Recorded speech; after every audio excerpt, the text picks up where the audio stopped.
नमस्कार साथियों, गौरव ज्ञान धारा में आप सभी का स्वागत है। रणभूमि विजय बैच यानी कि आरबीएससी राजस्थान अध्ययन की कक्षा 6 से 10 तक चलने वाली यानी कि अभी जो चल रही है वो वाली और जो चल रही थी वो वाली सभी पुस्तकों का विस्तृत अध्ययन अपन इस बैच में कर रहे हैं। यानी कि इस बैच में मैं ये सुनिश्चित करना चाहता हूं कि आरबीएससी राजस्थान अध्ययन की पुस्तकों में जो सामग्री है, जो एग्जाम में बार बार पूछी जाती है, जो कंसेप्ट पूछे जाते हैं, जो आप लोगों को मतलब ऐसे सवाल देखने को मिलते हैं कि ये कहां से आया, ये वाली लाइन कहां से आई, ये शब्द कहां से आए। और उसके अलावा भी मान लीजिए कोई आरबीएससी की पुस्तकें पढ़ रहा है लेकिन फिर भी उसमें अधूरापन, उसके अलावा भी कुछ पूछा जा रहा है, तो मैं ये सुनिश्चित करना चाहूंगा इसके अंदर कि उसमें से अपन कुछ भी छोड़ने वाले नहीं है। बहुत बेहतर तरीके से आप लोगों को ये क्लासेस मिलने वाली है, जो आप 2 क्लास में देख भी चुके होंगे और ये तीसरी क्लास है। अभी शुक्र शनि रवि को मैं ये क्लास दे रहा हूँ। लक्ष्य विधि बैच की 2 क्लासें ही बची है, 2 चैप्टर बचे, 2 टॉपिक बचे। उसके बाद में अपन क्या करेंगे, नेक्स्ट सोमवार से फिर इसको कंटिन्यू करेंगे, सोम से शुक्र यानी कि सोमवार से शुक्रवार दोपहर 12 बजे ही ये क्लास दी जाएगी। आप चाहे जैसे जब देखो इसको, लेकिन 24 घंटे में देख जरूर लेना। तो सोम से शुक्र 5 डेज वीक वाले अपन प्लान को लेकर चलेंगे और इतनी बढ़िया तरीके से तैयारी हो जाएगी। चाहे आप कांस्टेबल का एग्जाम दो या चाहे आरएस का एग्जाम दो, मैं आप लोगों को बताऊंगा कि इस बैच में से कितने सवाल उसमें बढ़ने वाले हैं। बिल्कुल भी इसमें से एक भी क्लास आप लोग मिस नहीं कर सकते, मिस करने की परमिशन नहीं है। देखो मैं पैया नहीं ले रही हूं, लेकिन मैं मेहनत बहुत दम लगा कर करूं, क्योंकि ये जो बॉन्डिंग है ना अपनी, वो पैसों की मोहताज नहीं है कि सिर्फ पैसे लेकर पढ़ाया जाए। पढ़ने पर, अच्छे कंटेंट पर, अच्छा पढ़ने पर सिर्फ पैसों वालों का अधिकार नहीं है। इस परिपाटी को अपन चेंज कर चुके हैं, लोगों ने देखा है और लोग देख रहे हैं और लोग देखेंगे। तो इस कंसेप्ट को लेकर चले हैं। तो एक आप लोग पता है, आप लोगों को जीजीडी की एक विशेष महत्ता है राजस्थान के अंदर कि जहां पे नाम ले लिया जाए तो पहला विचार ये आता है निःशुल्क क्लास वाले गुरुजी। तो बस ये जो एक छवि बनी है, मैं उसी के अनुरूप काम करना चाहता हूं कि हाँ, जब जब विद्यार्थियों के जहन में नाम आ जाए कि गौरव सिंह घाणेराव सर या जीजीडी, तब तब उनके दिमाग में आए कि निःशुल्क क्रांति वाले सर है ये, इन्होंने आज दिन तक एक भी पेड क्लास नहीं बेची, ये वो वाले सर हैं। बस उसी धारणा पे अपन चलते रहेंगे और आप लीला लहर आपकी होगी, आप बढ़िया तरीके से पढ़ेंगे, इसमें निश्चिंत रहें। चलिए पढ़ते हैं साथियों। आज कुछ तो अपन सभ्यता देखने वाले, इसके अंदर एक दो जो बाकी रही थी वो, और कुछ के स्थान दे रखे हैं आरबीएससी की किताब में वो, साथ ही साथ जनपद देखने वाले हैं, जिसमें आरबीएससी की कक्षा 10 वाली पुस्तक के अंदर मत्स्य जनपद पे विशेष जोर दिया गया है। और ऐसे ऐसे सवाल उससे बनते हैं जो अपने दिमाग लगाते भी नहीं है कि क्या ये बन सकते हैं, क्योंकि थ्योरी में अपन को लगता ही नहीं कि ये सवाल बनेंगे, लेकिन मैंने उसको नोट्स मेकिंग पैटर्न पे कन्वर्ट कर दिया है, तो आप लोगों को स्पष्ट पता चलेगा कि अच्छा यहां से ये वाला सवाल बनने वाला है। इसीलिए कह रहा हूं, ये एक एक क्लास आप लोगों के लिए आपकी सफलता की एक एक सीढ़ी साबित होने वाली है। ठीक है, करा शुरू टाबरों? ठीक, ओके। चलिए देखिए, सबसे पहले अपने जो सभ्यता बाकी रह गई थी वो थी गणेश्वर। अब गणेश्वर में सुनो पहले मेरी बात, कि गणेश्वर सभ्यता जी को है नहीं, ये राजस्थान के अंदर ताम्रवती सभ्यताओं की जननी कहा जाता है। यानी कि सभी जगह जो तांबा है वो मान लीजिए कि यहीं से सप्लाई किया जाता था। 1972 के अंदर इसकी खोज की गई और 1977-78 में इसका उत्खनन कार्य होता है। और यहाँ के जो जैसे कि ताम्र आयुध है, यहाँ के जो आभूषण मिल गए, यहाँ के जो बाणाग्र मिल गए, ये सारी चीजें मिली, वहां पे 99% शुद्ध तांबा मिला है। क्या मिला है? 99% शुद्ध तांबा मिला है। अब देखो, ये सीकर के अंदर पड़ती है, सीकर के नीम का थाना क्षेत्र के अंदर ये सभ्यता पड़ती है और इसे पुरातत्व का पुष्कर कहा जाता है। क्या कहा जाता है? पुरातत्व का पुष्कर के नाम से इसे ही जानते हैं। आइए अब आरबीएससी के कुछ फैक्ट पढ़ते हैं, साथ ही साथ मैं आप लोगों को जो फैक्ट बताऊंगा वो भी आप लोगों को ध्यान में रखना है। देखो टापरो, ये सभ्यता कहां पड़ती है? राजस्थान के नीम का थाना में पड़ती है। एक प्रश्न, ये नीम का थाना कहां पड़ता है? ये सीकर जिले में पड़ता है। 2 प्रश्न, ये कौन सी नदी के किनारे? ये तोरावाटी, ये कांतली नदी के किनारे। और जो शब्द मेरे मुंह से निकल गया, यानी कि मेरे दिमाग में चल रहा था, वो ये है कि अगला प्रश्न ये पे कहेंगे कि क्या ये तोरावाटी बेसिन के अंदर स्थित है? क्या ये तोरावाटी बेसिन के अंदर स्थित है? तो बिल्कुल, ये जो कांतली नदी है इसके बेसिन को क्या क्या कहा जाता है? तोरावाटी कहा जाता है। इसके बेसिन को क्या कहा जाता है? तोरावाटी कहा जाता है। तो देखो, 1 लाइन और 4 प्रश्न। अब मैं चाहूं तो इसी 1 लाइन से 4 आपके कंसेप्ट वाले प्रश्न बना सकता हूं कि बताओ इसमें से कौन सा तथ्य सही है, कौन सा गलत है। ये वाला इसी से बनते हैं। जो फैक्ट है वो याद है तो हम फिर कंसेप्ट की तरफ बढ़ सकते हैं। बस ये चीज है। तो यहां से ये प्रश्न बन जाता है। इसके अलावा देखो ये आप लोगों के आरबीएससी में नहीं दे रखा, तो मैं आप लोगों को बता रहा हूं, इसे क्या कहा जाता है, पुरातत्व का पुष्कर इसे कहा जाता है। इन कहीं क्या टाप रहा हूं, पुरातत्व का पुष्कर इसे कहा जाता है, मोस्ट इंपॉर्टेंट है, ये ध्यान रखना है आप लोगों को, ठीक है। अब समय काल देखिए, आरसी अग्रवाल के निर्देशन में इसकी खुदाई हुई है। अब ये कब हुई है, 1972। मुझे इसीलिए तो अधूरापन लगता है आरपीएससी की किताबों में कि ये सन जैसे कि अब पूछता है एग्जामिनर, लेकिन इन्होंने दे ही नहीं रखा, इन्होंने ये दे ही नहीं रखा कि भाई आरसी अग्रवाल भाई निर्देशन में खुदाई तो करी है, लेकिन इसकी खोज जो है ना वो तो इन्होंने दे ही नहीं रखी कि आरसी अग्रवाल ने इसकी जो है 1972 के अंदर खोज की और उत्खनन कब किया है, और उत्खनन यानी कि खुदाई जो है, उत्खनन जो है बेटा वो 1977 कब किया है, 1977-78 के अंदर किया गया है। तो ये चीज इसलिए मुझे यहाँ पे ये क्लासें लेनी आवश्यक लगी। 2800 ईसा पूर्व की सभ्यता के अवशेष यहाँ से मिले हैं। कितने, 2800 ईसा पूर्व की सभ्यता के अवशेष मिले। तो खोज भी ध्यान रखनी है आपको, कब की है, 1972 के अंदर की। और उत्खनन देखो, एक तो खोज है और एक खोद है, यानी कि खोदा कब है, तो वो उत्खनन जो है 1977-78 के अंदर जो है ये किया गया। और इसमें इनका साथ दिया था विजय कुमार ने।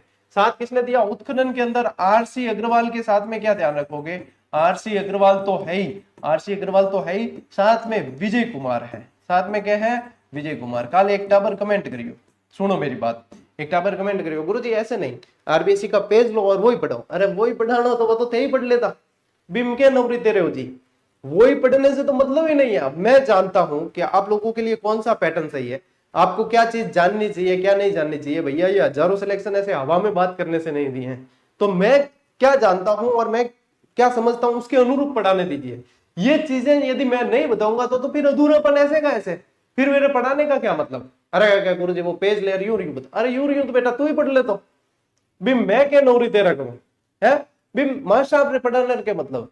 तो देखो ये जो अपने जो अंदर मतलब कूट कूट के भरी हुई एक भावना होती है सलाह देने की, क्या राजस्थान में और भारत के अंदर सलाहकार हर घर में मिलता है और एक डॉक्टर हर घर में मिलता है, क्योंकि वो इलाज क्या हुए वो भी कोई कोई ज्ञान दे।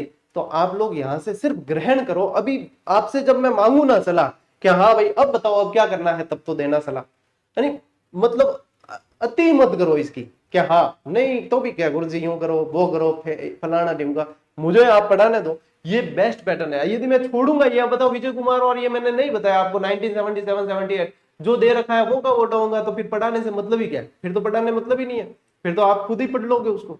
तो जो अधूरापन है वो पूरा करना पड़ेगा भाई, जल्दी पढ़े क्लास मतलब है, नहीं तो कि मतलब नहीं है, ठीक है। तो ए इतनी मतलब अपार सलाह देने जो मतलब चूल उठे ना बिन बट शांत करिया करो कि हाँ सर कर रिया है तो इनको मतलब सही ही है। और मैं तो कोई पैटर्न चाह ली मैं इसी तरीके से पढ़ाऊंगा। ये थान खारी लगे बात तो हो सके कि थार पैया खर्च हुई बदले क्या कि कोई ना कोई थार पैटर्न के अनुसार भी पढ़ाई, लेकिन बल पच के हुई बट फीस लागी पैया लागी और मतलब कोई नहीं है उसके अंदर, मतलब यहीं से निकलेगा, ठीक है। तो शॉर्ट एंड स्वीट थोड़े से ज्ञान में समझ जाओ, ठीक है। ताम्रयुगीन संस्कृति इसे कहते हैं, इसे भारत की ताम्रयुगीन सभ्यताओं की जननी कहा जाता है। क्या कहा जाता है, भारत की ताम्रयुगीन सभ्यताओं की जननी कहते हैं। और एक ध्यान रखना है इसे ताम्र संचयी सभ्यता कहते हैं। क्या कहते हैं, ताम्र संचयी सभ्यता कहा जाता है। ये ऐसे का ऐसे सवाल बना, इसे क्या कहते हैं, ताम्र संचयी सभ्यता इसे कहा जाता है। ये भी आपको ध्यान रखना है, ठीक है टाबरो। इतनी बात समझ में आई क्या, ठीक। अब देखो प्रमुख विशेषताएं, तांबे की शुद्धता, यानी कि यहां से प्राप्त तांबे के उपकरणों और पात्रों में क्या 99% शुद्ध तांबा पाया गया है, जो इस क्षेत्र में तांबे की प्रचुरता को दर्शाता है। अब देखो और खेतड़ी वगैरह ये पहाड़ी पड़े, चूरू सीकर झुंझुनू ये सब पास पास है, तो ये इसी के पास में पड़ता है। तो इसका मतलब क्या है कि यहाँ से शुद्ध तांबा यहाँ से देखने को मिला है। अब देखो मृद पात्र, मृद पात्र यानी मिट्टी के बर्तन, यानी कि इसे आप क्या कह सकते हो, टेरा कोटा कह सकते हो। इसे क्या कह सकते हो, टेरा कोटा कह सकते हो, मृद भांड कह सकते हो। यहां से प्राप्त बर्तनों में कपिश वर्णी मृद भांड, मोस्ट इंपोर्टेंट कर देना इसे, कपिश वर्णी मृद पात्र, या फिर क्या लिखा मिलेगा, मृद भांड लिखा मिलेगा। क्या लिखा मिलेगा, मृद भांड। भांड यानी बर्तन ही है, मृद यानी मिट्टी, मिट्टी के बर्तन, ठीक है। कपिश वर्णी ये मोस्ट इंपोर्टेंट है शब्द, कपिश वर्णी मृद भांड मिले। ये बर्तन मुख्य रूप से काले और नीले रंगों से सजाए गए। अब देखो और एनी टाबरो एक कलर माते अपर ध्यान पहला कम जाता, क्योंकि आरबीसी क्लास नहीं आई जब तक जातो कौन के कपिश वर्णी मृद भांड है, इसमें काला और नीला रंग है। कौन सा है? काला और नीला रंग है। ये अपने को विशेष रूप से ध्यान रखना है, ठीक है। इसके अलावा देखो व्यापार, यहाँ पे जो है तांबा हड़प्पा और मोहनजोदड़ो जैसी अन्य विकसित सभ्यताओं को भेजा जाता था, यानी कि यहाँ से तांबा निर्यात होता था। इतने अपन समृद्ध थे कि अपन जो है यहाँ से भेजते थे, इतने अपन समृद्ध थे। अभी हड़प्पा और मोहनजोदड़ो गए तो हड़प्पा संस्कृति के सबसे बड़े शहरों के अंदर आते थे और उनको अपन तांबा भेजते थे, यानी उनकी निर्भरता भी अपने ऊपर थी। इसके अलावा ध्यान रखना, जो इसके अंदर नहीं दे रखा आपके आरबीएससी की किताब में, यहाँ पे पत्थर के बांध मिले हैं। यहाँ पे क्या मिले हैं? पत्थर के बांध मिले। मोस्ट इंपोर्टेंट फैक्ट है, अब इससे सवाल बनता है। इसके अलावा क्या ध्यान रखना है? यहाँ से जो है बाणाग्र मिले हैं। क्या मिले? बाणाग्र मिले हैं। और टाप्रोथान ध्यान है 2000 आयुध, ठीक है, 2000 आयुध यानी कि अस्त्र शस्त्र ऐसे मिले हैं, यहां से ये मिले हैं। अब ये देखो फैक्ट बहुत इंपॉर्टेंट लगते हैं मुझे, और ये फैक्ट अपन यदि नहीं पढ़ेंगे गणेश्वर के अंदर तो गणेश्वर तो फिर अधूरी रह जाएगी अपने सभ्यता, फिर अपने को पढ़ने से क्या मतलब। और ये आयुध जो मिले ना, ये भी तांबे के हैं बेटा। इसमें भी क्या ध्यान रखोगे कि तांबे के हैं, और बाणाग्र यानी कि मछली पकड़ने के कांटे, बाण के आगे जो लगते हैं ना वो है, और बाणाग्र तो है ही। और क्या ध्यान रखोगे? मछली पकड़ने के कांटे, मछली पकड़ने के कांटे मिले हैं। मछली पकड़ने के कांटे भी यहां से मिले हैं, तब जाके अपने गणेश्वर सभ्यता पूरी होगी और मन भी शांति पड़ी कि हाँ भाई मैं कहीं पढ़ायो है। अब ले स्क्रीनशॉट, अब लो स्क्रीनशॉट, तो मजा आएगा। हाँ भाई इस तरीके से पढ़ो तो मने भी थोड़ी शांति पड़े जीवन कि हाँ भाई मैं पढ़ायो, मैं की मेहनत करी है, मैं की मतलब दियो है आउटपुट। नहीं तो बस क्या मतलब है? नहीं तो बस गेहूं और गुण बराबर हो गए तो फिर क्या ही मतलब है बेटा। आरएस के रिजल्ट देखे, हर रास्ता अब उन सफल व्यक्तियों के घर तक आ रहा है, हर रिश्तेदारी अब उनसे जुड़ रही है।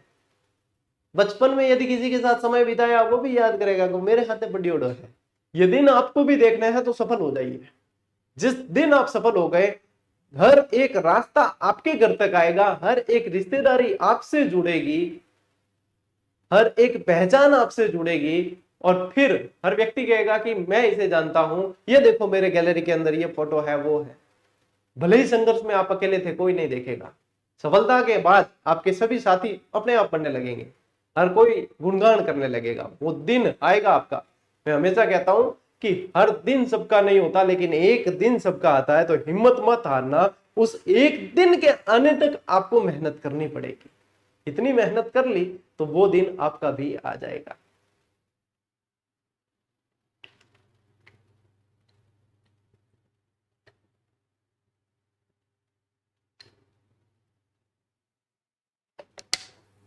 चलो भाई आगे बेटा। ओके, अब देखिए, अब बैराट सभ्यता आ गई अपने। क्या आ गई भाई साहब? बैराट। अब बैराट है नहीं, आरबीसी की किताब में 10वीं में अब भी जयपुर दे रखी है, जबकि बैराट अब जयपुर में नहीं है। बैराट कटे है कोटपुतली बहरोड जिले में, कटे है कोटपुतली बहरोड जिले के में है थारे बैराट, ठीक है। तो ये एक तो अपडेट आपको ध्यान रखनी है। अब प्राचीन मत्स्य जनपद के अंतर्गत आती थी ये। यहां मत्स्य जनपद की राजधानी थी विराटनगर। कौन सी राजधानी थी? ये जो मत्स्य जनपद है इसकी राजधानी हुआ करती थी, इसकी राजधानी हुआ करती थी विराटनगर। क्यों नगर बेटा? विराटनगर इसकी राजधानी हुआ करती थी, और वही बाद में बैराट कहलाई, वही बाद में बैराट कहलाई। ये ध्यान रखना आपको, ठीक है। फिर देखिए यहाँ की बीजक पहाड़ी और भीम डूंगरी, ए डूंगरी जितनी भी है ना, बीजक डूंगरी, भीम डूंगरी, हनुमान डूंगरी वगैरह जितनी भी डूंगरी है, बे डूंगरी बैराट में ही पटनी है थान, ठीक है। यहाँ की ये जो है मुख्य स्थल है और यहां से इनकी जानकारी प्राप्त होती है, ठीक है। अब देखो दयाराम साहनी ने इसकी खोज की। किसने की? दयाराम नील। एक तो अपने क्या ध्यान रखना है, राय बहादुर दयाराम साहनी ने इसकी खोज की है, और ये भी ध्यान रखना कि 1937 में की है। कब की है खोज? कब की है इसकी? 1937 में खोज की है। फिर नील रत्न बनर्जी और कैलाश नाथ दीक्षित, इसको इनको ऐसे भी लिखे मिलते हैं आपको नाम, NR बनर्जी, ये भी लिखा मिलता है NR बनर्जी और KN दीक्षित, इस तरीके से भी लिखे मिलते हैं शॉर्ट में भी। तो ये भी ध्यान रखना है कि नील रत्न बनर्जी, और देखो खोज तो किसने की है? राय बहादुर दयाराम साहनी, ठीक है, भारतीय पुरातत्व विभाग से जुड़े हुए थे। राय बहादुर दयाराम साहनी ने तो इसकी खोज की है 1937 में, और एन.आर. बनर्जी और के.एन. दीक्षित ने जो है इसका उत्खनन किया है। और कब किया पूछ ले तो 1962-63 के अंदर किया है। कब किया? 1962-63 के अंदर किया है। अब ये जो है ना, ये नाम, ये तो है आपके उत्खनन करता, ये तो क्या है? उत्खनन करता, उत्खनन, खनन। और ये जो है, ये ध्यान रखना, ये खोज करता है। अब देखो, मैंने ओए तो अधूरोपन बढ़िया नहीं लगे कि जब आरबीएससी में मैटर दिया ही है तो पूरा देना चाहिए, लेकिन आरबीएससी वाले जो राइटर है वो भी सही है उनके हिसाब से कि भाई स्कूल के बच्चों को जितना जानना चाहिए उन्होंने दिया है। मैं वो थोड़ी कहो क्या कंपटीशन में भी भाई एमओ सवाल आए या ए पढ़नी से जाए तो कंपटीशन के अनुसार अपन इसे तैयार कर देंगे, है ना। तो ये अपडेट साथ साथ में आपको करना है। अब देखो ये क्या है कि हड़प्पा और मौर्य काल के अवशेष यहां से मिले हैं। अब इसमें देखो, इसमें आप लोगों को क्या ध्यान रखना है, हड़प्पा काल के अवशेष मिले, हड़प्पा काल के मिले ही हैं। साथ साथ में क्या ध्यान रखना है, मौर्य काल के मिले हैं, मौर्य काल के अवशेष मिले। साथ ही साथ ध्यान रखो महाभारत काल के मिले हैं, महाभारत काल के अवशेष मिले। साथ ही साथ ध्यान रखो कि हुण जो थे, मिहिर कुल आया था एक बार, यहाँ हुण शासक मिहिर कुल आया था, मिहिर कुल ने इसे तहस नहस कर दिया था, ये भी ध्यान रखना। फिर क्या ध्यान रखोगे, यात्रियों का राजकुमार किसे कहा जाता था? यात्रियों का राजकुमार कहा जाता था। किसे कहा जाता था? यात्रियों का राजकुमार कहा जाता था हैंसांग को। किसे? हैंसांग को कहा जाता था। तो हैंसांग ने भी यहाँ पे जो है भ्रमण किया था। इसके अलावा क्या ध्यान रखोगे, बौद्ध काल के भी अवशेष मिले यहाँ से। क्या है? बौद्ध काल के अवशेष मिले। गौतम बुद्ध के जो है अस्थियों से जुड़ी हुई स्वर्ण मंजूषा मिली है राम सिंह जी के समय। क्या ध्यान रखोगे कि स्वर्ण मंजूषा राम सिंह जी के समय मिली है, वो भी ध्यान रखना है। बौद्धकालीन मंदिर मिले हैं, गोल मंदिर, ठीक है, बौद्धकालीन, ये जो दिख रहा है ये बौद्धकालीन गोल मंदिर भी यहाँ से मिले। इतनी जानकारी तो बैराट में कम से कम ध्यान होनी चाहिए, यदि थे डंगू पढ़ भी रहा हो नहीं तो इतनी जानकारी ध्यान होनी बहुत जरूरी है। देखो, एक गोल मंदिर और अशोक के स्तंभ के अवशेष मिले। अब ये गोल मंदिर जो है ना, इसमें स्पेशली ध्यान रखना कि ये बौद्ध कालीन है। ये क्या है? ये बौद्ध कालीन गोल मंदिर है बेटा जी। अगर वो ध्यान नहीं रखियो तो बस क्या ध्यान रखियो है। इनके अलावा ध्यान रखो भाबरू अभिलेख। भाबरू अभिलेख की खोज किसने की थी? कैप्टन बर्ट ने की थी। किसने की थी? ये बैराट के समीप ही मिला है और ये अभिलेख सम्राट अशोक के बौद्ध धर्म का अनुयायी होने का पुख्ता प्रमाण है। मोस्ट इंपॉर्टेंट लाइन है और ये जो है आपको कंसेप्ट में पूछी जाएगी कि बताओ ये सही है कि नहीं है, इसके अनुसार कौन सा कथन गलत है वगैरह, उसमें ये पूछेंगे। तो ये जो भाबरू शिलालेख मिला है, भाबरू अभिलेख मिला है, वो आप लोगों को ध्यान रखना है। और इसमें ये भी ध्यान रखो कि ये जो है ना, ये कब मिला है? ये 1837 के अंदर मिला है और कैप्टन बर्ट ने इसकी खोज की थी। किसने की थी? कैप्टन, क्या ध्यान रखोगे, कैप्टन बर्ट ने इसकी खोज की थी भाबरू अभिलेख की। क्या ध्यान रखोगे? कैप्टन बर्ट ने इसकी खोज की थी। तो ये भी आप लोगों को ध्यान रखना है। अब यहाँ पे है ना, इस बैराट के अंदर एक और जानकारी मैं आप लोगों को लिखाऊं कि शैल चित्र बहुत मिले हैं। यहाँ से शैल चित्र अधिक मिले हैं, ठीक है, अधिक मिले। इसी कारण इसे क्या कहा गया है? बैराट सभ्यता को चित्रशाला कहा गया है। इसे क्या कह दिया है? चित्रशाला कहा गया है। ये भी ध्यान रखना। यूनानी मुद्राएं मिली है यहाँ से। क्या मिली है? यूनानी मुद्राएं मिली है, यूनानी मुद्राएं मिली है। ये भी ध्यान रखनी है आप लोगों को। ले बेटा, इतने सारे फैक्ट जो है आरबीएससी वालों ने छोड़ रखे हैं। इसके अलावा भी छोड़ रखे हैं, मैं तो कहूँ इसके अलावा भी इन्होंने छोड़ रखे हैं। यूनानी मुद्राएं यदि लिखो तो 28 यूनानी मुद्राएं मिली है। चांदी की 8 पंच मुद्राएं मिली है, ठीक है, जो है यहाँ पे 28 तो ये मिली है और पंच मुद्राएं मिली है। पंच मुद्रा चांदी की, किसकी? चांदी की मिली है, जो अपने 8 मिली है। ले, ये सारी चीजें तो भाई इन्होंने छोड़ ही रखी है। इसके अलावा और भी बहुत सारी चीजें हैं, ठीक है। और कलर पात्र शैली भी मिली है यहाँ से, ये भी ध्यान रखना है आपको। तो कुल मिला के अभी इतना अपन ने देख लिया ना तो खूब है। और स्वर्ण मंजूषा जरूर लिख लेना इसके साथ में। इसके साथ में क्या लिख लेना? स्वर्ण मंजूषा जरूर लिख लेना, क्योंकि ये मोस्ट इंपॉर्टेंट है। ये स्वर्ण मंजूषा राम सिंह जी के काल में मिली थी। किसके काल में? राम सिंह जी के काल के अंदर मिली थी। एक तो है टाबर है, पीडीएफ वालों धड़ो दे दियो, गुरुजी पीडीएफ दो, पीडीएफ दो, पीडीएफ दो। मेरी तो कई बार इच्छा है कि मैं आने पीडीएफ बना डायरेक्ट पीडीएफ ही दे दूं, पढ़ाऊं नहीं, बस मैं भी फ्री और पढ़ाना, मैंने भी मरे भी टाइम देना ही तो है। एक तो इनके लिए पहले स्लाइड्स बनाओ सारी, क्या उपयोगी है क्या नहीं है, फिर खुद भी पढ़ो कि इनको और क्या जानकारी देनी है, फिर इनको पढ़ाओ वापस कि ये है। इसके अलावा भी फिर मतलब ये रट्टा यही मारेंगे कि गुरुजी पीडीएफ दे दो। अरे मतलब पीडीएफ में क्या बधाई है, अगर तुम्हें लिखना है तुम इतनी प्रिंट तो नहीं निकाल सकते, ये बात की तो मैं गारंटी हूं। कोई माइकोलाल नहीं है जो पढ़ रही हो जो कि सारी पीडीएफ की प्रिंट निकालेगा, गारंटी के साथ कह दूं मैं कि जो सारी पीडीएफ के साथ मतलब प्रिंट निकाल दे, तो मैं मान ही नहीं सकता, कोई नहीं है। करते क्या है, सिर्फ मोह है कि पीडीएफ अपने पास में अपन कभी भी पढ़ लेंगे बाद में, ये होती है थ्योरी। 100% मैं कह रहा हूं ये थ्योरी है, पीडीएफ सेव करके रख ली, अब बाद में पढ़ेंगे। और वो भाई साहब अपने साथ में इतना बड़ा धोखा कर रहा है खुद के साथ, क्योंकि उसने कुछ पीडीएफ यहां से सेव कर ली, कुछ फलान जी के प्लेटफॉर्म से कर ली, कुछ ढिकन जी के प्लेटफॉर्म से कर ली, और कुछ पुछड़ जी के प्लेटफॉर्म से कर दी। और उसको ये मतलब भ्रम हो जाता है कि भाई साहब अब मेरे पास में सब कुछ है, अब मैं शांति से बैठकर इसे पढ़ूंगा। और यहीं पे वो गलती करता है। नहीं रहना है पीडीएफ के भरोसे, जो क्लास आई हाथों हाथ याद करो, तभी वो काम आएगी। ये पीडीएफ जो संग्रहित करके रखने के लिए जो इधर उधर चारों तरफ घूमते फिरते हैं ना, मैं आप लोगों को असफल लोगों की सूची में इन सभी को बता सकता हूं। सबसे बड़ा प्रमाण है असफल लोगों का, ये पहचान है कि वो जगह जगह पर आपको पीडीएफ मांगते मिलेंगे, और ये पीडीएफ ही उनकी असफलता की सबसे बड़ी कुंजी है। सफलता की नहीं, असफलता की सबसे बड़ी कुंजी है पीडीएफ, क्योंकि संग्रहित करने की आदत है लेकिन उसे वापस देखा नहीं जाता। ये शाश्वत सत्य है।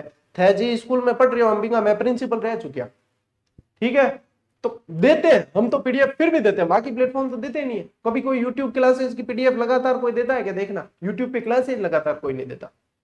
फिर हम तो फिर भी देते हैं कि ggdhub.com पे डाल देंगे, लेकिन टाइम आने मत डालना नहीं, थोड़ा तो धैर्य भी तो होना चाहिए है, पेशेंस नाम की कोई चीज होनी चाहिए। आजकल के एग्जाम में आप क्या समझते हो, सिर्फ आपके ज्ञान की परीक्षा होती है, सिर्फ ये परीक्षा होती है कि आपने कितना पढ़ा? नहीं, आप गलत है। यहाँ पे आपके ज्ञान के साथ साथ आपके धैर्य की परीक्षा होती है। मैंने ऐसे कई उदाहरण देखे हैं जिन लोगों को बहुत ज्यादा आता है, खूब ज्यादा आता है, लेकिन उनके अंदर धैर्य की कमी होने के कारण वो एग्जाम हॉल के अंदर भी गलतियां करके आते हैं, और आते हुए सवाल गलत करके आते हैं। तो अपने अंदर पहले धैर्य के गुण लाओ, तभी आप सिलेक्शन के करीब पहुंचोगे। पीडीएफ के माध्यम से आप भूल जाओ कि हम पीडीएफ के माध्यम से जो है सफलता प्राप्त कर सकते हैं, कतई नहीं। जहां भी जिससे भी पढ़ रहे हो, जिन भी गुरु जी से पढ़ रहे हो, उस क्लास को, उस कंटेंट को हाथों हाथ याद करो, और कोशिश करो कि ये जो पढ़ाया जा रहा है उसको हाथ से वापस लिखो। पीडीएफ ले प्रिंट निकाल दिया, शॉर्टकट जीवन में काम कौन आवे, सिर्फ और सिर्फ असफलता ही मिलेगी। इससे सफलता मिलने के चांसेस आप समझो 0.001% है। अब समझदार को इशारा काफी है, रोज रोज कौन समझावा, पीडीएफ भी देवा देंगे, हम तो देते हैं यार, हम रख के अचार डाल देंगे पीडीएफ का। जब पढ़ा ही रहे हैं, पूरा कंटेंट ही दे रहे हैं, तो पीडीएफ पीछे रख के क्या कर लेंगे हम, है? मान की कोई पीडीएफ पड़ी पड़ी कोई सोने में तो तब्दील नहीं हो जाएगा, हाँ गोल्ड की हो जाएगी ये तो, है? बेचर मौज करना, विदेश घुमाना जावा, टावरो काली बात करो, अर्थ है कई बार बस मन लागे पढ़ाना बंद कर देना चाहिए पीडीएफ विधान। तो बालाथल सभ्यता, अच्छा बालाथल सभ्यता कटायोड़ी रहे उदयपुर, ठीक है, कटायोड़ी उदयपुर। अब देखो प्रोफेसर वी.एन. मिश्र ने इसकी जो है खोज की है, और ये एक ताम्र पाषाण कालीन सभ्यता है। अब पूछा क्या जाता है कि यहाँ पे 11 कमरों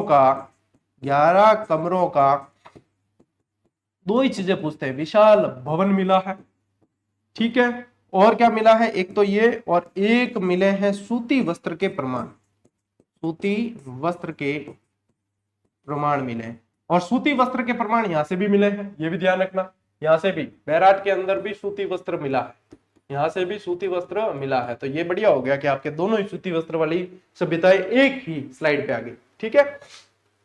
इस सभ्यता का संपर्क हड़प्पा सभ्यता से होने के पुख्ता प्रमाण मिलते हैं, इस सभ्यता के हड़प्पा सभ्यता से होने के पुख्ता प्रमाण मिलते हैं, ये तो आपको ध्यान रखना ही रखना है, ठीक है। चलिए स्क्रीनशॉट लो। अब ये स्क्रीनशॉट का मौका इसीलिए तो देते हैं कि मान लो कि आपको हमेशा हम पढ़ाते हुए सामने आ रहे हैं, तो स्क्रीनशॉट का मौका दिया, पूरी स्लाइड क्लियर दिख रही है। अब आपको क्या करना है, स्क्रीनशॉट लेन मतलब पॉज करके स्क्रीनशॉट ले लिया, तो बाद में गैलरी में जाके नोट्स बना सकते हो आराम से देख के। पीडीएफ का भी तो यही काम करोगे ना, है बेटा। कभी भी है ना, तुम्हें जो वास्तव में अच्छी सीख दे रहा है ना, उसे मानो, उनसे सीखो। आज यदि वो किसी प्लेटफॉर्म पे सफल आपको दिख रहे हैं, सक्सेसफुल, और लोग उनका अनुसरण कर रहे हैं, यानी कि उन्होंने बहुत सारा अनुभव लिया है, उन्होंने बहुत चीजें देखी है, तभी वो इतने कॉन्फिडेंस से कह पाते हैं। ये तो नहीं है कि भाई मैं तो कई चीज देखी कौन, और भाई यहाँ सीधा ज्ञान दे रही हाँ कि हाँ भैया चीज है। आप लोगों की भलाई के कारण कहते हैं, मुझे आपसे बताओ क्या और फायदा, कि मैं आपसे कोई ऐसा कोई बहुत बड़ा आर्थिक लाभ तो ले नहीं रहा हूं, तो मैं तो सीधी सर सलाह देता हूँ कि मेरे छोटे भाई बहन है, वो पढ़ रहे हैं, उन्होंने गलतियां की हैं, तो उनसे सीखें और कम से कम सिलेक्शन ले ले, तो अपने जो है ये दुख भरी जो जिंदगी है, कष्ट भरी जो जिंदगी है, इससे निजात मिले कम से कम। चलिए, भीनमाल कटा है टावर जालोर में, या भीनमाल में भी हैंसांग आके गया है, ध्यान रखना, ठीक है। भीनमाल कहाँ है? जालोर। आरसी अग्रवाल द्वारा जो है इसकी भी खोज की गई, उत्खनन किया गया। अच्छा, भीनमाल का प्राचीन नाम क्या है? श्रीमाल। भीनमाल का प्राचीन नाम क्या है? श्रीमाल। गुर्जर प्रतिहार राजवंश की राजधानी रही है, मंडोर भी रही है, भीनमाल भी रही है। विदेशी व्यापार के प्रमाण मिलते हैं, यहां से देखो एक रोमन एम्फोरा, यही प्रश्न पूछा जाता है, रोमन एम्फोरा यानी कि सुरा पात्र। अच्छा, सुरा पात्र क्या है? अरे दारूरी गिलास है, यह थे जल्दी समझ जाओ, ये वास्ते कह रही हो, कोई दारूरी गिलास मतलब बी टाइप को कांचरी गिलास को नहीं, लेकिन सूरा पात्र मतलब जिसके अंदर सूरा का पान किया जाता था, मदिरा का पान किया जाता था, वही है रोमन एम्फोरा। अब देखो, विदेश से सूरा पात्र लाकर यहाँ के लोग जो है भैया मौज करते थे, इतना मतलब अटरा लोग, मतलब इतना धनाढ़ हाथ है, मान सकोगे। और एक यूनानी सुराही मिली है। अच्छा, सुराही तो समझते हो ना, पतली गर्दन वाला जो बर्तन होता है मिट्टी का, मिट्टी का क्या धातु का भी हो सकता है, तो ये सुराही मिली है यूनानी, और इसकी विदेशी व्यापार का केंद्र होने की ये चीजें पुष्टि करते हैं।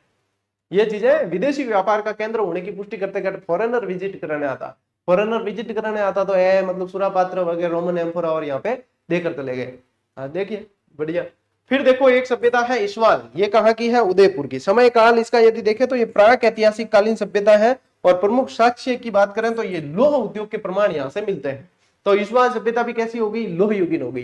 कैसी होगी? लोह युगीन। अब ये तो देखो सभ्यता है, मैंने आपको बहुत बेहतर तरीके से समझा दिया। अब जिसके पास में आरबीसी की किताब है वो रखना पास में और मिलान करके देखना, लगेगा अरे भाई साहब इतनी चीजों तो इसमें दी नहीं, ले इसमें से तो सर ने कोई एक शब्द नहीं छोड़ा, और ये तो एक्स्ट्रा चीजें हमें मिल गई सारी की सारी। तभी तो इस क्लास की आप लोगों को अहमियत पता चलेगी। ये भाई साहब अपना ड्रीम प्रोजेक्ट है, आरबीएससी की क्लास है, ये मिस नहीं होनी चाहिए, ध्यान रख लेना।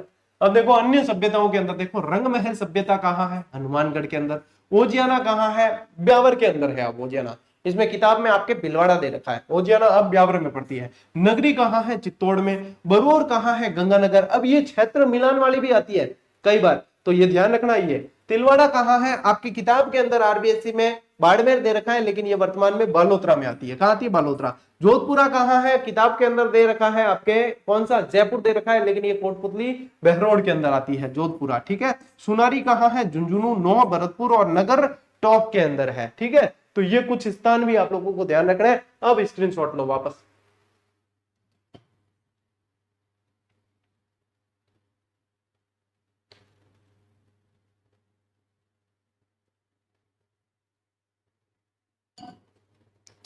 चलो आगे बढ़ते हैं। अब देखो, ये जो है आप लोगों को मैं एक्स्ट्रा मैप दे रहा हूं साथ में, ताकि आप लोगों को क्या है ये पता रहे कि और स्थान और इनके मतलब इसके अनुसार पूछ ले, मैप के अनुसार, तो भी आपको पता रहना चाहिए। जैसे कि पीलीबंगा, कालीबंगा, रंगमहल, ये सारी हनुमानगढ़ में। पीलीबंगा, कालीबंगा, रंगमहल ये हनुमानगढ़ में है, ठीक है। बड़ा पोल भी यही है। सोथी कहाँ है? बीकानेर के अंदर है, जिसे प्रथम कालीबंगा कहा जाता है, ठीक है। फिर देखो जैसलमेर के अंदर भी एक आती है सानू सभ्यता, ये ध्यान रख लेना, सानू आती है, ध्यान रखना। तिलवाड़ा कहाँ आ जाती है? अब तिलवाड़ा आती है आपके बालोतरा के अंदर। तिलवाड़ा कहाँ आती है? बालोतरा के अंदर आती है, ठीक। फिर देखिए ये बागोर जो है वो भीलवाड़ा में है। गिलून, राजसमंद, आहड़ उदयपुर, इशवाल भी उदयपुर, बालाथल भी उदयपुर, ठीक है। नगरी कहाँ पड़ती है? चित्तौड़ के अंदर, नगर टोंक के अंदर, और रेड भी टोंक के अंदर है। दर भरतपुर के अंदर है। यहाँ पे पक्षियों के और शैल चित्र बहुत ज्यादा मिले।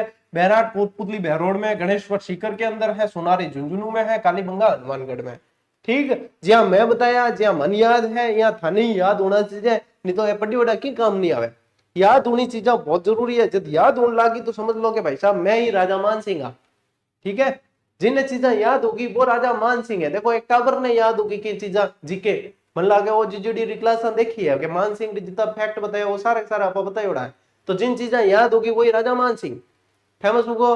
बस सारे जो है गाड़ियां रिपोर्टर रिपोर्टर भाग रहे हैं, और बड़े बड़े शिक्षाविद भी बातें कर रहे हैं उसकी है। मैं देखिए सुभाष जी घनी बात करी है, मैं सुभाष जी मैसेज भी करूंगा, सुभाष जी यार घनी बात करी थे, मान सिंह जी लारे पड़गा लाइट टावर जो है टावर थोड़ी ख्याति प्राप्त करी। हालांकि सुभाष जी सर ने बहुत सही बात कही है कि ये क्या होता है कि ये मतलब किसी को ये एहसास होने लग जाता, थोड़ा सा मतलब कैरेक्टर कोई देखा तो क्या, हाँ अपन ही देखो ना, कोई एक्शन फिल्म देखा तो अपन लागे अपन ही रहा है, अपन कोई मैच देखे कोई बढ़िया पारी खेलता है तो अपन को लगता है अपन ही सबसे बढ़िया क्रिकेटर, वही भावना से ग्रसित हो गया वो बच्चा और जिम थोड़ा वायरल हो गया, यार राजा मान सिंह, राजा मान सिंह की जय हो, राजा मान सिंह की जय हो, जय करने वाला पहुंच गया सारा ही। लो आगे बढ़ते हैं। राजस्थान में आर्य संस्कृति का प्रसार, ठीक है, राजस्थान में आर्य संस्कृति का प्रसार। समय काल देखिए, हड़प्पा सभ्यता के पतन यानी लगभग 1800 ईसा पूर्व के बाद वैदिक सभ्यता का समय प्रारंभ होता है। वैदिक सभ्यता इसलिए क्योंकि वेदों के अंदर जिक्र, ठीक है, वैदिक समय यानी वेदों का उस समय जो है उनके जानने के स्रोत वेद थे, उस समय वेदों की रचना हुई, तो ये ध्यान रखना है। अब देखो क्या है, वैदिक सभ्यता का समय प्रारंभ, ठीक है, प्रमुख स्रोत इस सभ्यता को जानने के प्रमुख स्रोत 4 वेद है, कौन से, ऋग यजुषा अथर्व, क्या हो गया है गुरु जी, आ है ट्रिक, मैं जब वैदिक सभ्यता पढ़ रही है बहुत बढ़िया तरीके से टावरन याद करेगी, तो इनमें ऋग यजुषा अथर्व यह याद रखना, ऋग यानी ऋग्वेद, यजु यानी यजुर्वेद, सा यानी सामवेद, अथर्व यानी अथर्ववेद, ऋग यजुषा अथर्व ए 4 वेद। पंचम वेद क्यों है, वैली किशन रुक्मणी री, कौन कहो दुर्साढ़ा, लिखियो कौन, पृथ्वीराज राठौड़। ले प्रमुख स्थल देखो वैदिक सभ्यता के अवशेष राजस्थान में अनूपगढ़, अनूपगढ़ यार तरखान वाला और एकटपट श्री गुंजनगर, अनूपगढ़ तरखान वाला डेरा चक 64 यहां से मिलते हैं वैदिक सभ्यता के अवशेष। अब बताओ ये क्यों, क्योंकि वैदिक नदी द्रस्वती सरस्वती यदि देखोगे तो वो गंगा नदी के कहा जाता है प्राचीन वो ही थी। अब देखो महाकाव्य काल में राजस्थान, रामायण का उल्लेख मिलता है, महाकाव्य काल में राजस्थान में आर्यों की अनेक बस्तियों का उल्लेख मिलता है, ठीक है। पौराणिक कथा के अनुसार यानी रामायण के अनुसार जब राम रावण युद्ध के समय दक्षिणी सागर ने सेतु बनाने का मार्ग नहीं दिया, यानी कि देखो राम जी गए सेना लेके, वानर सेना के साथ में गए अपने लंका की बॉर्डर, यानी बीच में वो है समुद्र है, पूरा का पूरा महासागर है, हिंद महासागर पड़ा, वहां से जो है समुद्र ने रास्ता नहीं दिया, तो राम जी ने जो है समुद्र को सुखाने के लिए अमोघ वस्त्र, अमोघ अस्त्र, वस्त्र नहीं अमोघ अस्त्र, क्या नाम था इस तीर का, अमोघ अस्त्र, जो पूरा ही जल सुखा देता, वो जो है चढ़ा दिया धनुष पर। क्या भाई साहब, समुद्र पहला तो बहुत देखो विनती विनती करी सारी, क्या भाई साहब रास्ता दे दो, मैं जावा, सीता जी ने हरण कर ले गया, मैं जो जावा यूं तो यूं जावा यूं जावा, तो फिर समुद्र मानियो कौन, जाए राम जी छटकी चढ़ी के अब तो भैया इसको सुखाएंगे, तो उन्होंने धनुष के ऊपर जो है तीर चढ़ाया, उसका नाम था अमोघ अस्त्र।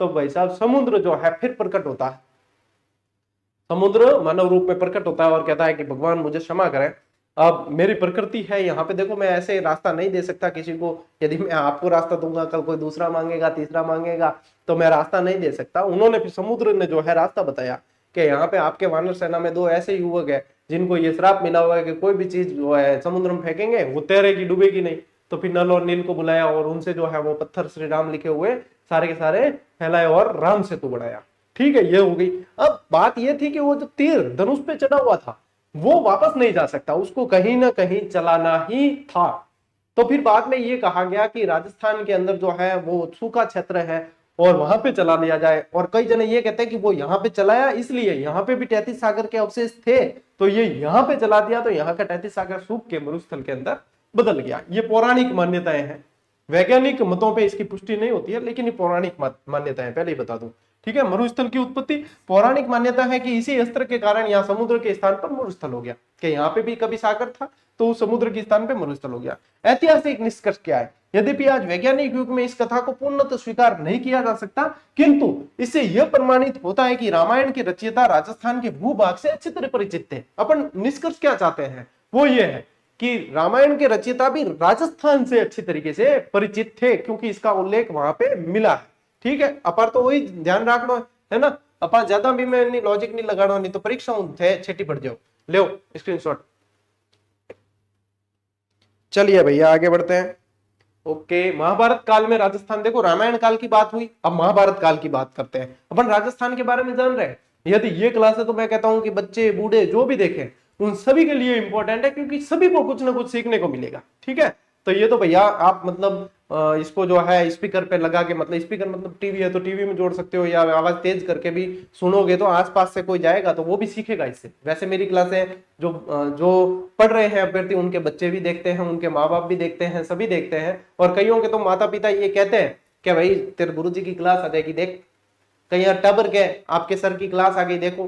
तो ये तो मैं समझता हूँ कि भाई साहब मैं बहुत सौभाग्यशाली हूँ कि ये प्रेम और ये समर्पण मेरे लिए देखने को मिल रहा है। तो मैं अपने आप को बहुत भाग्यशाली समझता हूँ इस मामले में, तो क्योंकि किसी शिक्षक के प्रति इतना प्रेम देखने को मिले तो वास्तव में वो तो भाग्यशाली ही हुआ। ये तो मेरे शायद कोई कर्म है, प्रारब्ध है, जिनका ये फल मिल रहा है। फिर देखो जांगल देश मैं थान बतायो ना, काले परसों ही क्लास में बतायो, जांगल देश पुरु जांगला भाद्रे जांगला है ना। तो जांगल देश बीकानेर वाला क्षेत्र है। महाभारत के अनुसार यह क्षेत्र कौरव पांडव राज्य के अधीन था। महाभारत के अनुसार कौरव पांडव राज्य के अधीन था, ये ध्यान रखना। मत्स्य राज्य इसका मुख्य उल्लेख है। ये राज्य कौरव पांडवों का मित्र या उनके अधीन एक राज्य था। अब यहाँ के राजा थे विराट, यहाँ के राजा थे विराट, इसीलिए इसकी राजधानी मत्स्य क्षेत्र की कौन सी थी, विराटनगर, है ना। तो अज्ञातवास के रूप में 1 साल अज्ञातवास बिताना था पांडवों को। अज्ञातवास के रूप में यहाँ तरह तरह के भेष बना के पांडव यहीं पे रहे थे। पांडवों का अज्ञातवास यहीं पे हुआ है। 1 वर्ष मत्स्य क्षेत्र में विराट राजा के दरबार में भेष बदल के रहे थे और किसी को पता नहीं था कि ये पांडव है। इस तरीके से रहे थे ये। 1 साल पूरा होने के बाद में जो है इनको पता यहाँ पे। अब ये अज्ञातवास में रह रहे थे ना, तब अक्षय तृतीया यानी कि आज ही के दिन जब ये क्लास आ रही है, आखा तीज के दिन श्री कृष्ण भगवान ने इन्हें एक अक्षय पात्र दान दिया था कि इसके अंदर से तुम्हारे अनाज धान कभी भी समाप्त नहीं होगा, कि कभी भी तुम भूखे नहीं रह सकते। मान लो तुम्हें कहीं छुपना पड़े, करना पड़े अज्ञातवास के कारण, तो तुम भूखे नहीं रह सकते। ये अक्षय पात्र तुम्हारे पास में हमेशा रहना चाहिए, ये भी ध्यान रखें। महाभारत युद्ध जो है राजा विराट और पांडवों की ओर से लड़ते हुए युद्ध में वीर गति को प्राप्त हुए थे। और महाभारत के बाद और बुद्ध काल यानी कि ऐतिहासिक युग का जब आरंभ हो गया, इतिहास का अंधकारमय काल, देखो इसको समझना, इतिहास का अंधकारमय, महाभारत युद्ध के बाद महात्मा बुद्ध के समय तक राजस्थान का इतिहास स्पष्ट नहीं है, इसलिए इसे राजस्थान के इतिहास का अंधकारमय काल कहा जाता है। क्यों, महाभारत काल से लगा कि गौतम बुद्ध के काल तक यहाँ पे स्पष्ट उल्लेख नहीं मिलता है, क्योंकि इस काल के पर्याप्त पुरातात्विक और लिखित साक्ष्य उपलब्ध नहीं है। फिर देखो 6ठी शताब्दी ईसा पूर्व, महात्मा बुद्ध के समय से भारतीय इतिहास के साथ साथ राजस्थान के बारे में भी अधिक और स्पष्ट प्रमाणिक जानकारी मिलने लगी। अब देखो इसके पीछे क्या लॉजिक है वो मैं बताता हूं। यहाँ पे महाभारत काल के बाद और बौद्ध काल से बीच का काल अंधकारमय काल कहा जाता है, लेकिन ये अंधकारमय काल बनाया गया है। ये सारी की सारी जानकारियां यहाँ अपने, आपको पता है नालंदा विश्वविद्यालय था, वहां पे सबसे बड़ा पुस्तकालय था इस पूरे विश्व का, वहां पे सारी जानकारियां संग्रहित थी। बख्तियारुद्दीन खिलजी आता है 1204 में, पता नहीं क्या द्वेष भावना थी, उसकी जलन थी, उसने पूरा ही जो है पुस्तकालय जला दिया। कई महीनों तक, कई साल तक जो है वो पुस्तकालय धूम धूम करके जलाया, इतनी उसके अंदर पुस्तकें थी। यदि वो नालंदा विश्वविद्यालय की पुस्तकें आज भी मौजूद होती तो मैं समझता हूं कि अपन जो आजकल आधुनिक इतिहास और ये पढ़ते हैं, इन सभी से समृद्ध अपना इतिहास होता। प्राचीन इतिहास, जो प्राचीन काल का इतिहास था वो सबसे समृद्ध होता। अब मध्यकाल के इतिहास को अपन बहुत पढ़ते हैं क्योंकि उसके बाद में इतिहास सारा संग्रहित रहा, लेकिन वो सबसे जबरदस्त था, वो सारे जला दिए गए। अच्छा, हमने विश्व को बहुत सारी चीजें दी है, हमने शून्य की खोज की है, हमने जो है आप देखो खगोल की क्रियाएं सारी, ज्योतिष विद्या वगैरह सारी जो है सब, लेकिन 90% साहित्य उसके अंदर जल गया। तो इसीलिए ये अंधकारमय काल बना है, नहीं तो ये अंधकारमय, ये नहीं तो सारे लिखित प्रमाण थे।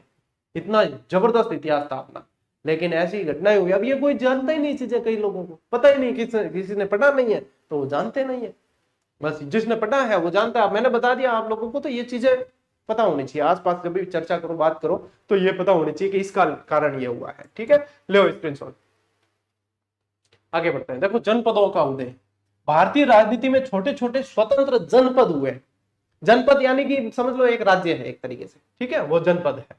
जनपदों के मध्य संघर्ष चला है, साम्राज्य विस्तार के लिए इन जनपदों में बीच आपसी संघर्ष हुए। वैसे 16 जनपद हुए थे। देखो सामान्य जानकारी 16 जनपदों का उल्लेख मिलता है, लेकिन प्रश्न आपसे यह पूछा जाता है कि इन 16 जनपदों का उल्लेख मिलता कहां है। तो बौद्ध ग्रंथ में तो ध्यान रखना है, अंगुत्तर निकाय के अंदर बहुत पूछा जाता है, ये खूब पूछा जाता है। आपके आरबीएससी में सिर्फ अंगुत्तर निकाय ही दे रखा है, लेकिन मैं आप लोगों को बताऊं एक जैन ग्रंथ और है। बौद्ध के अंदर तो अंगुत्तर निकाय, और जैन ग्रंथ जो है वो है भगवती सूत्र। कौन सा है? भगवती सूत्र।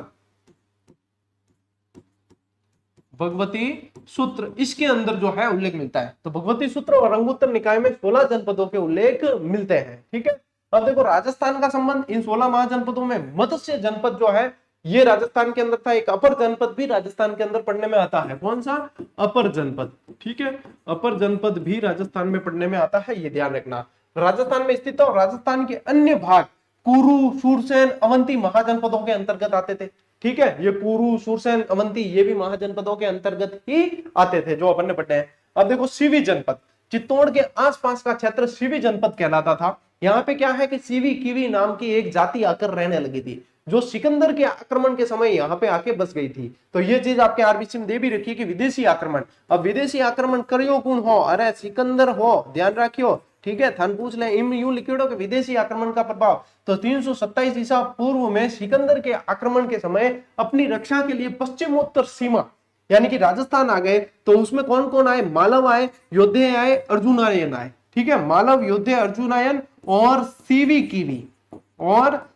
कीवी आए, ये ध्यान रखना। इनकी राजधानी कौन सी थी? मध्यमिका।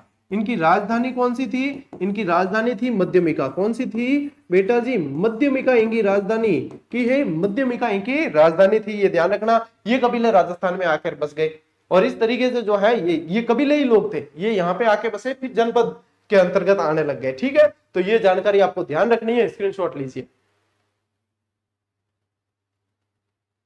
ठीक है, अब देखो मत्स्य जनपद के प्राचीनता के प्रमाण देखें तो आर्य जन के रूप में मत्स्य जाति का सर्वप्रथम उल्लेख ऋग्वेद में मिलता है। ठीक है, कहां मिलता है? ऋग्वेद के अंदर मिलता है। मत्स्य जाति का सर्वप्रथम उल्लेख कहां मिलता है? ऋग्वेद में। इसके अतिरिक्त शतपथ ब्राह्मण में, कौशिकी उपनिषद में भी इसका वर्णन मिलता है। मोस्ट इंपोर्टेंट कर लेना, आने वाले समय मुझे लगता है पूछ सकते हैं कि कहां नहीं मिलता है, ये पूछ लेंगे। तो ऋग्वेद ध्यान रखना है आपको, शतपथ ब्राह्मण ध्यान रखना और कौशिकी उपनिषद भी ध्यान में रखना है। ठीक है, फिर देखो भौगोलिक विस्तार, तो इसका विस्तार दक्षिण में चंबल की पहाड़ियों तक और पश्चिम में पंजाब में सरस्वती नदी के जंगलों तक था। ऐसे की ऐसे आपके लाइन दे रखी है आरबीएससी के अंदर, ऐसे की ऐसे दे रखी है और ऐसे कैसे पूछेंगे भी सही। ठीक है, क्या ध्यान रखो? इसका विस्तार दक्षिण में चंबल की पहाड़ियों तक और पश्चिम में पंजाब में सरस्वती नदी के जंगलों तक था, ये ध्यान रखना है। इसमें आधुनिक जयपुर, अलवर, धौलपुर, करौली और भरतपुर के कुछ भाग आते हैं। कौन आते हैं? जयपुर, अलवर, धौलपुर, करौली और भरतपुर। अब मैं थाने और लिखाऊं कहेंगे मैं और क्या आवे, तो और सब मोस्ट इंपोर्टेंट तो आवे इन कोटपुतली बहरोड। क्या आवे? कोटपुतली बहरोड आता है।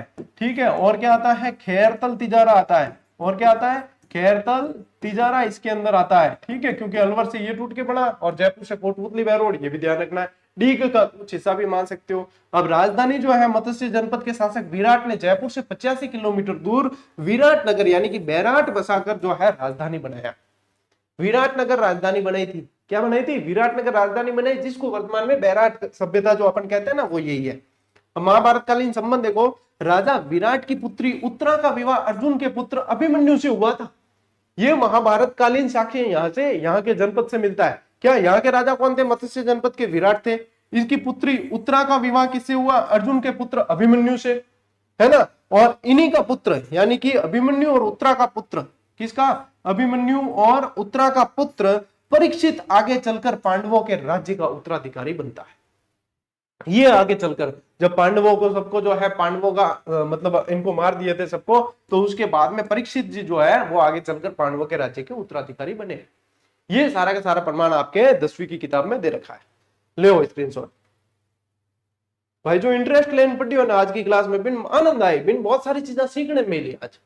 देखो महाभारत के बाद का उदय देखें तो डॉक्टर गोपीनाथ शर्मा के अनुसार महाभारत युद्ध के बाद कुरु और यादव जनपदों के निर्बल होने से मत्स्य राज्य शक्तिशाली हुआ और इसकी राजधानी विराटनगर की समृद्धि बढ़ी। यानी कि क्या गोपीनाथ शर्मा जी ये कहते हैं कि महाभारत युद्ध के बाद कुरु और यादव जनपद जो है वो निर्बल हो गए और इसके बाद में क्या हुआ? विराटनगर की समृद्धि बहुत ज्यादा बढ़ गई थी। ऐसे कैसे दे रखा हो इसके अंदर, ध्यान रखना, मेरे मन से नहीं है। साल्व जाति, अब देखो आधुनिक अलवर के कुछ भागों में रहने वाली साल्व जाति से सीमा विवाद के कारण अक्सर इनसे संघर्ष होता था। अब ये साल्व जाति के कारण ही आप लोगों को पता है साल्वपुर कहा जाता है। किसे? अलवर को साल्वपुर कहा जाता है। क्या कहा जाता है? साल्वपुर कहा जाता है। चेदी जनपद, तो मत्स्य जनपद का एक अन्य शक्तिशाली पड़ोसी था, चेदी जनपद था। इनके बीच निरंतर शत्रुता और संघर्ष रहता था। अब जिससे बॉर्डर लगेगी, सीमा लगेगी, उनसे ये संघर्ष चलते रहेंगे, तो ये ध्यान रखना इनसे भी ये संघर्ष इनका चला है। अब देखो चेदी का अधिकार, एक अवसर पर चेदी राज्य ने पूर्ण शक्ति के साथ आक्रमण कर मत्स्य जनपद को अपने राज्य में मिला लिया था।